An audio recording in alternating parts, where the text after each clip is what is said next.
In this video, we're going to be talking about how to fix your Deezer not loading and step-by-step solutions. The first thing you want to do is simply go ahead and check your internet connection. As Deezer needs a stable internet connection to load properly, you can try switching between your Wi-Fi and your mobile data or even restart your router.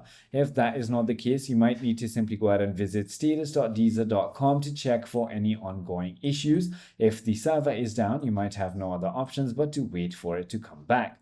If that is not the case, you might need to simply go ahead and close the Deezer application completely and then reopen it, which does solve any temporary glitch. If you're on an Android device, simply go ahead and clear any kind of cache that it might have. And if you don't have a latest version of Deezer installed, simply go to Google Play or App Store and update your application. You might also need to simply go ahead and restart your device to fix temporary glitches, or if you don't have any subscription, then you will need an active subscription to play on Deezer. If none of it works, then you might need to try checking if you have VPNs enabled or even reinstall the Deezer app.